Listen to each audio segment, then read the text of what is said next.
I know I just made a video a few days ago, but my new camera, all the accessories arrived yesterday, but the new camera did not, so I'm going to do this with my old camera. And it's very hot and windy out, and I can't see my laptop screen, so I'm going to just kind of wing it here. This is a video about pumpkin basics. Hi, Sasha. My kitty cat is coming. He says he's saying he's hot. He wants to go in the house. Yeah, honey. Aww. Yeah, he's having a rough birthday. Okay, he's 11 years old today, or this week. I can never remember the precise date. Yeah. Anyway, pumpkin basics. I had to write this down because otherwise it'd be 5 minutes of There's two species of pumpkins, Pepo and Maxima. Actually, there's a lot more than that, but those are the two that we're concerned with when we're growing pumpkins. Hold on a second. I'm going to have to put the cat in the house. He's very unhappy. Okay, we're back. We just went over the Pepo and Maxima thing. Don't worry about it. There's a lot of crossover between Pepo and Maxima, and it gets confusing, so we're not going to worry about it too much. Now, next thing, yeah, generally Pepos are pie pumpkins and jack-o'-lanterns, and Maximas are giant. As I said, don't stress about it. Giant pumpkins are defined as being anywhere from 75 to 100 pounds at maturity. Pie pumpkins can weigh under 5 pounds, and jack-o'-lanterns are everything in between. So, nice, okay. My screen doesn't want to go up. I mentioned in a previous video that Atlantic Giant is the Maxima that most champion giant pumpkins come from. I think all of them do. This doesn't mean that Atlantic Giant is the only giant pumpkin. There are others, but they're smaller. You can buy seeds for them at the store. I've tried to grow some of them, and I can say they're all hard to grow. I just do not like that kind of pumpkin. They tend to look different when they set fruit. The fruit is often in yellow or white, and you lose a lot of the fruit at the during the season. Even fruit that you think is going to turn orange eventually and be huge, you'll lose it all of a sudden. It's very, very frustrating. So, can you buy a packet of Atlantic Giant seeds from the store and expect to grow a 2,000-pound pumpkin? No. For that, you'll have to get seeds from someone who has grown a 2,000-pound pumpkin. The reason for that is genetics. Atlantic Giant was bred to be a huge pumpkin, but I think they started out at, the first one I heard about years ago was 500 pounds, and everyone was going ooh and ah, and now they're up over 2,000. People work very, very hard to breed these pumpkins, and of course they have the seeds for them, and they sell them to each other, and just get bigger and bigger pumpkins every year.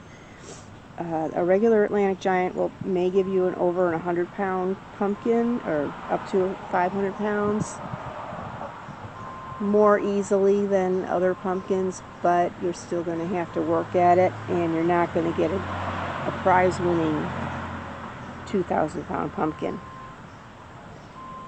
I suggest that before you even try to grow a giant, spend a season or two growing jack-o'-lanterns.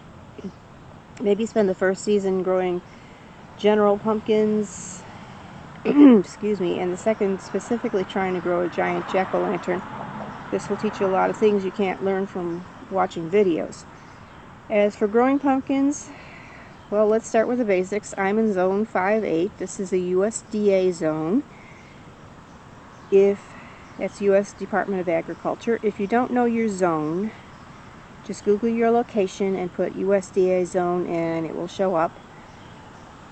Of course, this is only true in the U.S. If you're in another country, you can either look up your country's system, or if they don't have one, you can look at the USDA zone map and see if your local temperature fits in there anywhere. Let's see. That is to say, if you live in another temperature zone, I can't advise you when to start your garden. I've had this question over and over and over. I'm in zone 5B, that's all I know.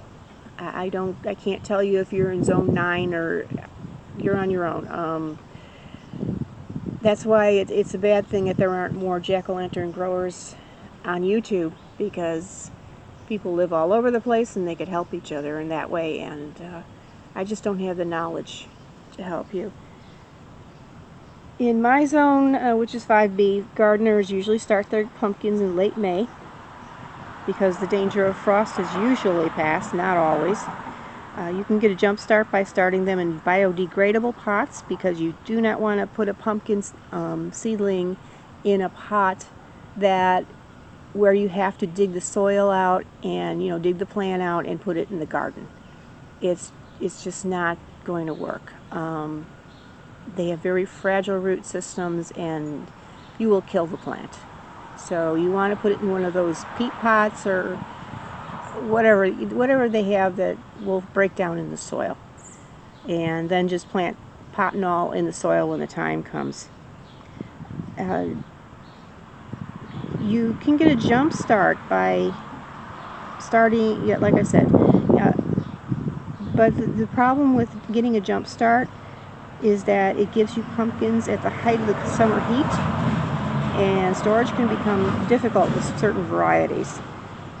You can plant pumpkins indoors as late as mid-June, or outdoors as late as mid-June, but I wouldn't push it past that. I've heard that farmers in this area usually don't plant pumpkins before the 1st of July, but that seems risky to me.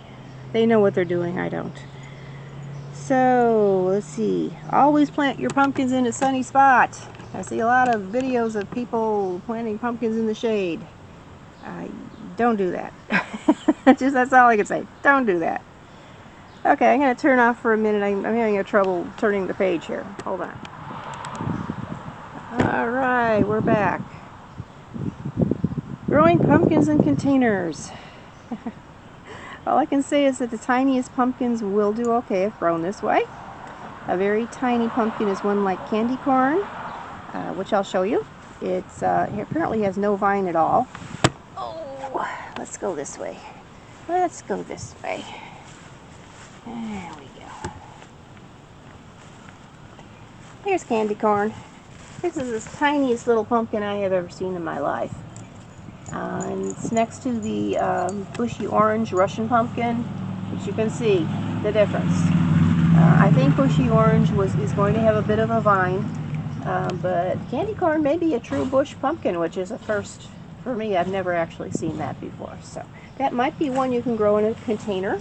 We will let you know the verdict at the end of the season. So, back to our seat here. And trying to find our place. This is why I usually don't go from a script, but when I've got this much information, you gotta have a script. Okay, most pumpkins, this is why you don't grow in containers. Most pumpkins grow new roots along the vine, usually near a developing pumpkin. If you are growing pumpkins on a balcony, they'll have nowhere to put their roots down. Growing pumpkins in, matter of fact, I gotta put a little story in here. Years ago, I had a pumpkin where the main root, the main stem died during the season, and it produced pumpkins anyway from all the roots down the line on the pumpkin vine. So it is those extra roots are very, very necessary. Also, if you're going to grow a giant jack-o'-lantern, they become extremely necessary, and we'll go into that later.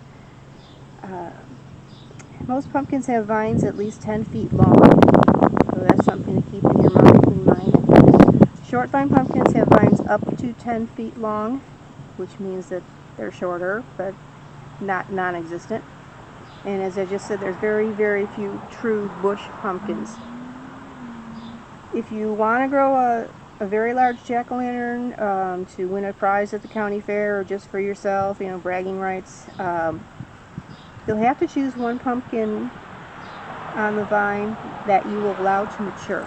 The rest must be culled, which means you take them off the vine.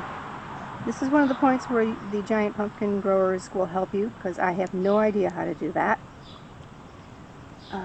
They'll also help you with techniques for burying pumpkin vines, which you don't need to do with a jack-o'-lantern normally.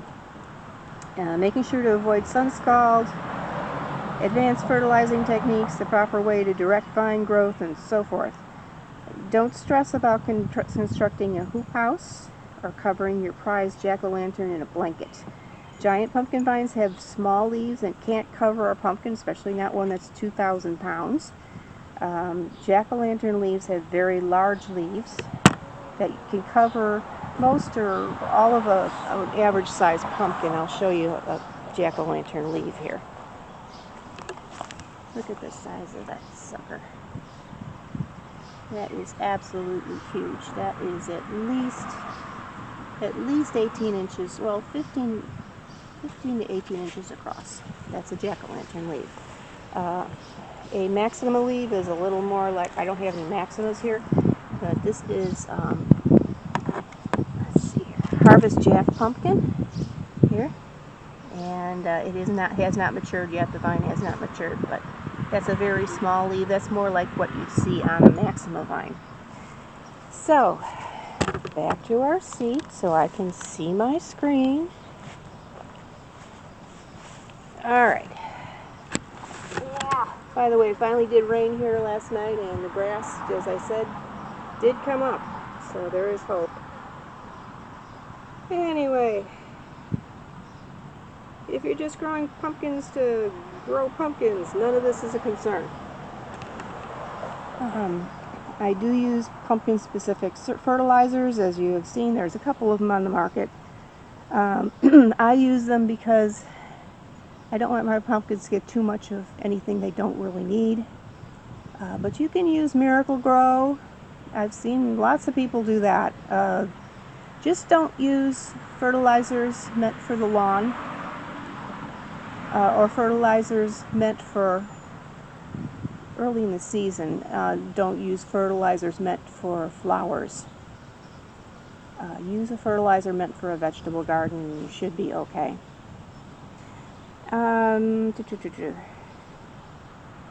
Yeah. Also, if you're planting pumpkins that will crawl across the lawn, don't fertilize the lawn. I just said that. If you fertilize the lawn, you'll get huge vines, but no pumpkins. And that's as far as I'm going today. But stay with me through the summer, and you will learn about growing pumpkins. Okay, I'm going to close this laptop. I'm going to have to go in very soon. It is breathtakingly hot out here. Hopefully it'll rain again today. That was like a stroke of luck yesterday. Here's my potatoes. And I cut they had the pretty flowers on them today, and I cut them off. And oh, here goes my battery. I am not going to miss this camera. But anyway, over here,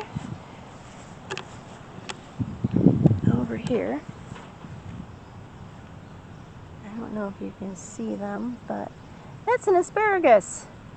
That's the first time a dry root that I bought at Menards ever came up.